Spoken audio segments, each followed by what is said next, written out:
শায়েখ, আরেকটি প্রশ্ন হলো, ইসলাম ধর্ম হচ্ছে একটি ধর্ম, কিন্তু মাসালার ক্ষেত্রে ভিন্নতা কেন? এক এক আলেম এক এক রকমের মাসালা কেন দেয়?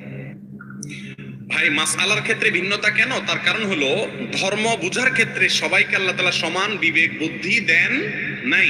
যতজন তত মত। আল্লাহর একটা নির্দেশ মানতে গিয়ে বুঝতে গিয়ে এক একজন এক এক রকম বুঝতে পারেন কি পারেন না। রাসূল করিম সাল্লাল্লাহু আলাইহি সাল্লামের যুগে বনি কুরাইজাতে গিয়ে নামাজ পড়ার জন্য সাহাবীদেরকে পাঠাইছেন, আসরের নামাজ। পথে কিছু সাহাবী বলছেন যে আসরের ওয়াক্ত শেষ হয়ে যাচ্ছে, আমরা পড়ে ফেলি, তারা পড়ে ফেলছেন। আবার কিছু সাহাবী বলছেন যে ওয়াক্ত যাক না যাক আমাদের দেখার দরকার না, নবী বলছেন নবীর কথা মানাই ইসলাম, অতএব আমরা সেখানে গিয়ে পড়বো। দুই গ্রুপ দুই রকম করছে। নবীজির কাছে এসে গল্প শোনানোর পরে তিনি বলছেন তিনি কাউকে ভৎসনা করেন না, তার মানে দুজনেরটাই ঠিক আছে। তাহলে সাহাবীদের যুগে মতপার্থক্য ছিল কি ছিল না? আলেম ওলামাদের মধ্যে বুঝের মতপার্থক্য থাকতে পারে, আপনি দেখবেন কোরআন হাদিসের কাছে কোনটা কাছাকাছি, আপনি এটাকে অনুসরণ করবেন। কিন্তু মত ভিন্ন হলে আলেমদেরকে ভৎসনা করা, গালিগালাজ করা, এটা মূর্খতা ছাড়া আর কিছু নয়। জি শায়েখ, আরেকটি গুরুত্বপূর্ণ প্রশ্ন হলো, কাবিন নামা হয়েছে তবে বিয়ে হয়নি, এখন সংসার করছে, একটি সন্তানও আছে, এ ব্যাপারে কোরআন হাদিসের সমাধান কি? লিখিতভাবে যদি কাবিননামায় স্বাক্ষর হয়ে থাকে, শুধুমাত্র মুখে বিবাহ পড়ানো, প্রস্তাব দেওয়া এবং প্রস্তাব গ্রহণ করা মুখে, এটা যদি না হয়, তাহলে সেক্ষেত্রে বিয়ে বিশুদ্ধ হবে কিনা? ইমাম মালিক, ইমাম আহমদ হাম্বল, ইমাম শাফিঈ রাহমাতুল্লাহর মতে বিবাহ বিশুদ্ধ হবে না। ইমাম আবু হানিফা রাহমাতুল্লাহ আলাইহির বরাত দিয়ে আল মাওসুআ আল কুওয়েতিয়া আল ফিকহিয়া আল কুওয়েতিয়া নামক ৪৫ খণ্ডের একটি ফতোয়ার কিতাব আছে। সেই ফতোয়ার কিতাবে লেখা হয়েছে যে হানাফি মাযহাব অনুযায়ী বিয়ে হয়ে যাবে যদি কাবিননামায় স্বাক্ষর হয়ে থাকে এবং সেখানে যদি প্রস্তাব এবং গ্রহণ এই কথাগুলো লেখা থাকে। কথা কি বুঝাতে পারছি? তবে বিয়ে পড়ানো মানে কিন্তু আমরা মনে করি হুজুর আসা, খুতবা দেওয়া, অনেক কিছু, এসব কিছু না। বিয়ের মতো সহজ কাজ আর কিছু না। যুবকরা শুনলে আজকাল সব বিয়েই করে ফেলবেন আর আকাম কুকাম না করে। বিয়েটা হলো ভাই, মহারণা ধার্য করবেন, মেয়ে পক্ষ ছেলে পক্ষকে বলবে বা এক পক্ষ অন্য পক্ষকে বলবে এত টাকা মহারণার বিনিময়ে আমি বিবাহের প্রস্তাব করতেছি। অন্য পক্ষ থেকে পাত্রী বলবে আমি কবুল করলাম, বা পাত্র বলবে আমি কবুল করলাম। দুজন সাক্ষী যদি শুনে, বিয়ে হয়ে গেছে, শেষ। কত সহজ দেখছেন? বিয়ে মাত্র ১.৫ মিনিটের কাজ, অথচ সেটা না করে আপনারা জেনার পথে যাচ্ছেন, বা আমরা অনেকে যাচ্ছি। আল্লাহ আমাদের হেফাজত করুন। জি, লাশ মানুষ মারা যাওয়ার পরে খুব দ্রুত তাকে কবরস্থ করতে হয়। নবী সাল্লাল্লাহু আলাইহি সাল্লাম বলেছেন আসরিউ বিল জানাজা, তোমরা জানাজা খুব দ্রুত লাশ দাফন করো। এই জন্য মানুষ মারা যাওয়ার পরে, গোসল দেওয়ার পরে দীর্ঘ সময় অপেক্ষা করা অনেকের জন্য এগুলো জায়েজ নাই, এগুলো নিষিদ্ধ কাজ। খুব দ্রুত কবরস্থ করা উচিত, বিলম্ব করা উচিত নয়। জি, কেউ যদি কাউকে উপকার করে, তারপর যদি বলে আল্লাহর রহমতে অমুকের উসিলায় উপকার পেয়েছি, এটা শিরক হবে কিনা? এটা ইনশাআল্লাহ বলা শিরক হবে না। আমি অমুকের মাধ্যমে উপকারটা পেয়েছি, এটাকে সুন্দর হয়, মুসলমানের ইমানের সঙ্গে সঙ্গতিপূর্ণ হয় এভাবে বললে যে আল্লাহ তাআলা আমাকে অমুকের মাধ্যমে উপকারটা করিয়েছেন, আল্লাহ তাআলা আমাকে দিয়েছেন অমুকের মাধ্যমে, এটা বলা ভালো, এভাবে বলাটা উত্তম। তাহলে সেক্ষেত্রে ওই ব্যক্তিরও কৃতজ্ঞতা আদায় হয়, আল্লাহরও কি হয়, কৃতজ্ঞতা আদায় হয়। হাদিসে আসছে মাল্লাম ইয়াশকুরিন নাস লাম ইয়াশকুরিল্লাহ, যে মানুষের কৃতজ্ঞতা আদায় করে না, সে আল্লাহরও কৃতজ্ঞতা আদায় করে না। অনেক লোক আছে আপনি তার জন্য অনেক কিছু করছেন, এরপরেও সে বলবে কি সব আল্লাহ আমাকে দিস। কে দিছে? শুনতে খুব ভালো শোনা যাচ্ছে, আসলে এ লোক নাশকর, ঠিক না? ঠিক। আপনি এত কিছু করলেন, সে আপনার আশা থাকা উচিত না, কিন্তু তার বলা উচিত যে আপনি আমার জন্য অনেক কিছু করেছেন, আপনার মাধ্যমে আল্লাহ আমাকে দিয়েছেন, এবার বলে শিরক হবে না ইনশাআল্লাহ। জি, মা বাবা ভাই বোন সবাই মিলে ভারতীয় সিরিয়াল দেখছে, এখন ছাড়তেও পারছে না, এক্ষেত্রে আখিরাতে তাদের কি শাস্তি হবে? এক্ষেত্রে যদি একটু বলতেন। দেখুন, টেলিভিশন চ্যানেলের এখন আর প্রয়োজন হয় না। এখন মোবাইলগুলো প্রত্যেকের পকেটেই টেলিভিশন, ঠিক না? ঠিক। এখন এই টেলিভিশনে মুনাজাত দিতে দিতে আমাদের রাত শেষ হয়। মুনাজাত দেওয়া তো বুঝেন, এই যে এইভাবে রাত্রে শোয়ার সময় এরকম ধরে রাখে, মানে মুনাজাত। এই মোবাইলের শয়তানি মুনাজাত, এটা এখন ঘরে ঘরে ঘরে ঘরে জনে জনে, ঠিক না? ঠিক। আরে মা বাপ তো পরের কথা, দুধের বাচ্চারাও কার্টুন একটা ধরাই দেওয়া লাগে, তারাও মুনাজাতে লাগাই দেয়, ঠিক না? ঠিক। গোটা পরিবার মুনাজাতে লেগে গেছে, আল্লাহর কাছে না শয়তানের কাছে। প্রিয় ভাইরা আমার, এটা আমাদের পরিবারের সম্পর্কগুলো শেষ করে দিচ্ছে। সন্তানরা বাবা মার স্নেহ পায় না, স্বামী স্ত্রীর মধ্যে ভালোবাসা নাই, ওই যে এগুলোর মধ্যে আসক্তি এবং দাম্পত্য কলহ, পারিবারিক অশান্তি, সামাজিক অশান্তি, হাজারো অনাচারের পথ খুলছে। এগুলো হারাম। জেনা লাইন আন নাজার, নবীজি বলেছেন চোখের জেনা হলো চোখ দিয়ে হারাম কিছু দেখা। এই কান, এই চোখ কিয়ামতের দিন সাক্ষ্য দিবে। চোখ বলবে আল্লাহ আমাকে দিয়ে আপনার কালাম পড়ে নাই, এই নালায়েক, এই কমবখ্ত, এই হতভাগা আমাকে দিয়ে শুধুমাত্র মোবাইলে হারাম জিনিস দেখেছে। আল্লাহ তাআলা আমাদেরকে তওবা করার তৌফিক নসিব করুন। জি। যারা ইউটিউব থেকে ইসলামিক ভিডিও আপলোড করে টাকা উপার্জন করেন, টাকাটা হালাল হবে কিনা? ভিডিওর উপরে অনেক সময় অশ্লীল বিজ্ঞাপন দেখতে পাওয়া যায়।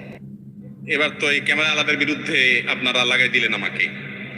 দেখুন মিডিয়ার ভাইয়েরা, ইউটিউবে মনিটাইজেশন অন করে অ্যাডসেন্সের মাধ্যমে অর্থ উপার্জন করলে সেটি জায়েজ নয়। এর কারণ হলো মনিটাইজেশন করে অ্যাড অন করলে যে অ্যাডগুলো সেখানে প্রদর্শিত হয় সেখানে সম্ভবত 300 বা 300 প্লাস আইটেম সিলেক্ট করা যায়, বাকিগুলো সিলেক্ট করা যায় না। আপনার ইচ্ছার বাইরে ইউটিউব অ্যাড দেখাবে, হারাম জিনিস, নাচ গান, বিভিন্ন জিনিস দেখাবে। অতএব হারাম ভিডিও প্রদর্শন করে আপনি অর্থ উপার্জন করা মানে হলো অন্যায় কাজ করে অর্থ উপার্জন করা। আল্লাহ বলেছেন ওয়ালা তাআওয়ানু আলাল ইসমি ওয়াল উদওয়ান, অন্যায় এবং সীমা লঙ্ঘনের কাজে একে অন্যের সহায়তা করো না। আপনি হারাম জিনিস প্রচার করে পয়সা কামাই করছেন। বিষয়টা হলো, আল্লাহ মাফ করুক, কোন পতিতার দালালি করে উপার্জন করা এটা জায়েজ না? না জায়েজ। লোকটা তো না জায়েজ কাজ করে নাই, কিন্তু সে পতিতার দালালি করছে। আপনি হারাম জিনিসে অ্যাডভার্টাইজ আপনার চ্যানেলে দেওয়াইছেন, আপনি কিন্তু হারাম কাজ করেছেন। তবে ইউটিউব চ্যানেলের জন্য একটা সুখের সংবাদ হলো, ইউটিউব নতুন একটা আইন করতে যাচ্ছে, সেটা হলো সকল চ্যানেলে তারা বাধ্যতামূলকভাবে অ্যাড চালাবে অচিরেই। অতএব যেহেতু সব চ্যানেলে তারা অ্যাড চালাবেই, অতএব পয়সা অটোমেটিক আসবে, তখন আর হারামের ফতোয়া থাকবে না। কারণ হলো ইউটিউব বাধ্যতামূলকভাবে অ্যাড চালাবে। এটা আপনার এখন তো আপনার নিয়ন্ত্রণে, আপনি চাইলে মনিটাইজেশন অন করতেছেন, চাইলে অফ করতেছেন, তখন আপনার অন অফের কোনো অপশন থাকবে না, বরং অটোমেটিকলি সকল চ্যানেলেই তারা কি করবে, ভিডিও এই অ্যাডভার্টাইজ চালাবে। যারা অ্যাডভার্টাইজ ছাড়া ভিডিও দেখতে চান, ইসলামিক ভিডিও বা কিছু, তারা বোধহয় মাসে $9 বা এরকম একটা পেমেন্ট করতে হবে, তাহলে তাদেরকে আর ইউটিউব অ্যাড দেখাবে না। এই সিস্টেম চালু হয়ে গেলে তখন আবার আমাদের মিডিয়ার ভাইরা খুশি হয়ে যাবে। জি। ইউটিউবে ওয়াজের নামে উল্টাপাল্টা থাম্বনেইল ব্যবহার করে ভিউ বাড়ানো হয়, এক্ষেত্রে ইসলাম কি বলে? ভাই, এই সমস্ত আপনারা তো ইচ্ছামূলক ভাবে আমার এই ভাইদের বিরুদ্ধে লাগছেন, বোঝা গেছে, মিডিয়ার ভাইদের বিরুদ্ধে লাগছেন। তবে হ্যাঁ, শেখ যে প্রশ্নটি করেছেন খুবই গুরুত্বপূর্ণ প্রশ্ন। ইউটিউবার এবং ফেসবুকার ভাইরা মনে রাখবেন, দিনই ভিডিওগুলো রেকর্ড করে আপনারা প্রচার করছেন, আলহামদুলিল্লাহ। অশ্লীলতার জোয়ারের বিরুদ্ধে সন্দেহাতীতভাবে এটা প্রশংসনীয় কাজ আপনাদের। কিন্তু দুনিয়ার 2 পয়সা কামাই করার জন্য এমন থাম্বনেল দিচ্ছেন যেটা ডাহা মিথ্যা কথা, ভিতরে আসলে সেটার কিচ্ছু নাই। অথবা থাম্বনেলে কোনো অশ্লীল মহিলার ছবি দিলেন, হুজুর ওয়াজ করলো জেনার বিরুদ্ধে, আপনি জেনার একটা ছবি দিয়ে দিলেন থাম্বনেলে। কেন? যাতে করে ছবি দেখে মানুষ হিট করে। ওয়াজ তো সবচেয়ে বেশি শুনে ক্যামেরাওয়ালারা, ঠিক না ভাই? ঠিক। আপনারা ছোট সহকর্মীরা আজকে ওয়াজ শেষ, ওনারা কালকে আরেক জায়গায় যাবে, পরশু আরেক জায়গায় যাবে, একদিনে 2-3 খেপও দিবে, ঠিক না ভাই? ঠিক। তো ওনারা যেহেতু এত ওয়াজ শুনতেছে, ভাইরা আপনাদের জীবনের পরিবর্তনটা তো সবার আগে হওয়ার কথা। আজকে আপনি মরে গেলে আপনার চ্যানেল থেকে যাবে, আল্লাহর কাছে আপনার আমল যাবে। আল্লাহর ওয়াস্তে আল্লাহকে ভয় করুন। থাম্বনেলে এমন কিছু দিবেন না যেটা ইসলাম এলাও করে না। অনেক বক্তাদের নামে রসাত্মক কথা বলে, এ কি বললেন, অমুক অমুকের গোষ্ঠী উদ্ধার করলেন, অমুক অমুক এলাকা কাঁপায় দিলেন, অমুক, এই সমস্ত আলতু ফালতু কথা আল্লাহর ওয়াস্তে আপনারা থাম্বনেলে দিবেন না। দায়িত্বশীল বলেন, আকর্ষণ করেন, আমি দোষ দিচ্ছি না, আকর্ষণ করা যায়, আকর্ষণ না করলে মানুষ দেখবে কেমন? আকর্ষণ করেন, কিন্তু আকর্ষণেরও কি আছে, লিমিটেশন আছে। একবারে কাপড় চোপড় খুলে আকর্ষণ করতে যায় না আল্লাহর ওয়াস্তে। জি। বর্তমান যুগে সমাজে প্রায় 90% যুবক হস্তমৈথুন করে, এ সম্পর্কে মতামত জানতে চাই। ভাইরা আমার, হস্তমৈথুন করা পৃথিবীর সকল আলেমদের ঐক্যমতে হারাম এবং নিষিদ্ধ একটা কাজ। জেনা করা যেরকম অপরাধ, হস্তমৈথুন করা সেরকম অপরাধ।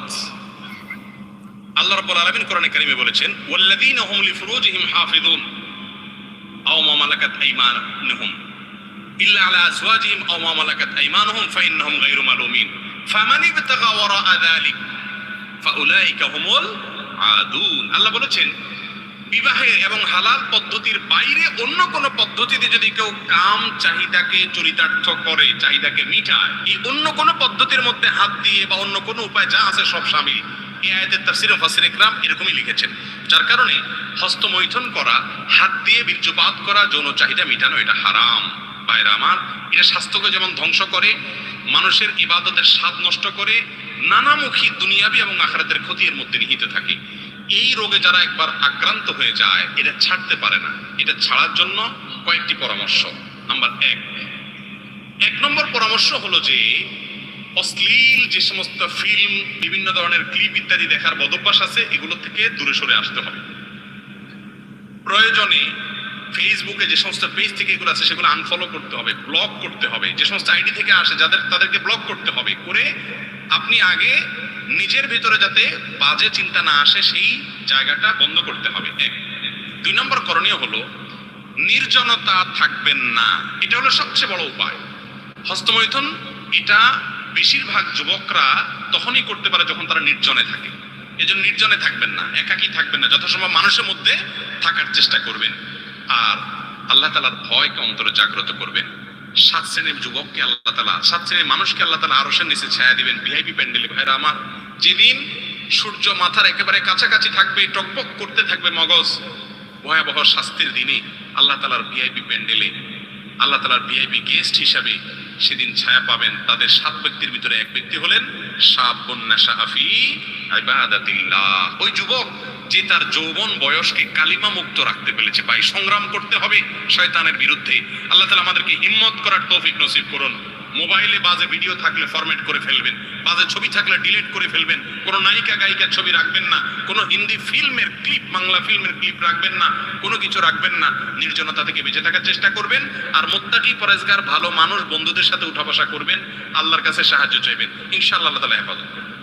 নামাজের মুসল্লাতে কাবা বা মদিনার ছবি থাকলে সে মুসল্লায় নামাজ হবে কিনা? নামাজের মুসল্লাতে, জায়নামাজে কাবার ছবি থাকলে, মদিনার ছবি থাকলে ওখানে নামাজ পড়লে নামাজ হয়ে যাবে, কিন্তু এটা অনুচিত। 2 কারণে অনুচিত। একে তো সেজদার জায়গায় যখন আপনার নজর থাকবে ওখানে যদি কাবার ছবি থাকে অথবা মদিনার ছবি থাকে, তাহলে আপনার ওইটার দিকে মনোযোগ যাবে, বা অন্য কোনো ডিজাইন থাকলে ওইটার দিকে মনোযোগ যাবে। যেন সাদা মাঠা জায়গায় নামাজ পড়া উচিত। এক্ষেত্রে একটা হাদিস আপনাদেরকে শোনাই। রাসূল করিম সাল্লাল্লাহু আলাইহি সাল্লামকে একটা কাপড় দেওয়া হয়েছে নামাজ পড়ার জন্য। সেই কাপড়টা অনেক রংচঙা, সেখানে অনেক ডিজাইন ছিল। তিনি বলেছেন এটা সরাও এবং অন্য একটা ফ্রেশ কাপড় নিয়ে আছো যেটাতে কোনো কিছু নাই। তারপর তিনি সেটা বিছিয়ে নামাজ পড়লেন।